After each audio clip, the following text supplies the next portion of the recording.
नमस्कार मुलांनो, माझ्या YouTube चॅनलमध्ये तुमचे खूप खूप स्वागत आहे. मग कसं वाटतंय आता गणपती आलेत, 4 दिवस झालेत, 5 दिवस झालेत, आता चाललेत की नाही? मग मौज-मजा केलात की नाही तुम्ही? हां, मग आता थोडं अभ्यासाकडे वळूया. इयत्ता 5वी मधील धडा 13वा अनुभव 1. मग वाचूया आता. मारिया दुपारी शाळेतून घरी आली. घराला कुलूप होते. टीचर, कुलूप म्हणजे लॉक ना इंग्लिशमध्ये? हो, आज तिचे आई-बाबा लग्नाला गेले होते. तिने कुलूप उघडले, घरात आली, खिडक्या उघडल्या, गणवेश बदलला. हातपाय धुवून ती घरात खाऊ शोधत होती. टीचर, खाऊ म्हणजे स्नॅक्स ना? अगदी बरोबर. अचानक खिडक्यांची दारे एकमेकांवर धाड-धाड आपटू लागली. टीचर, धाड धाड आपटणे म्हणजे काय? जोरजोरात आदळणे. To bang. वारा सू करत वाहू लागला. आभाळात ढगांची गर्दीच गर्दी केली. ढगांचा गडगडाट व विजेचा कडकडाट सुरू झाला. तुडुम. पाऊस धो-धो कोसळू लागला. मारियाने पटापट दारे खिडक्या बंद केल्या. टीचर, पटापट म्हणजे क्विकली क्विकली ना? हो. तिचे लक्ष घड्याळाकडे गेले.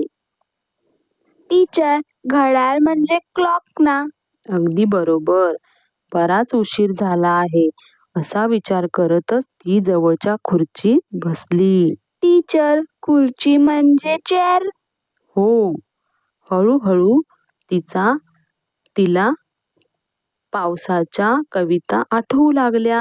ती गुणगुणू लागली. टीचर, कविता गुणगुणे म्हणजे काय? हळू आवाजात गाणे. पावसाचा आवाज कमी झाला अन मारियाने खिडकी उघडली. बाहेर रिमझिम रिमझिम पाऊस पडतच होता. टीचर, रिमझिम रिमझिम पाऊस पडणे म्हणजे काय? हलक्या मंद सरी. ड्रिझलिंग. वाहणाऱ्या पाण्याचा खळखळाट हळूहळू कमी झाला आणि थोड्याच वेळात पाऊस थांबला. झाडांच्या पानातून टप टप पाणी गळत होते. टप टप टप. Drip drip. पानाआड बसलेले पक्षी बाहेर आले. टीचर, पानाआड म्हणजे काय? पानामागे. Behind the leaves. पंखांची फडफड करून त्यांनी पंखावरील पाणी झटकले. मारियाने आकाशाकडे पाहिले. बाहेर लख्ख ऊन पडलेले होते.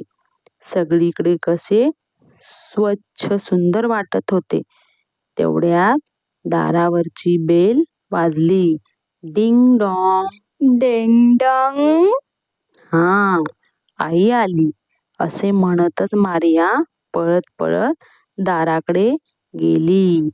तिने दार उघडले. आई बाबांना पाहिले. इतका वेळ वाट पाहत कंटाळलेली मारिया आईला जाऊन बिलगली. टीचर, बिलगणे म्हणजे काय?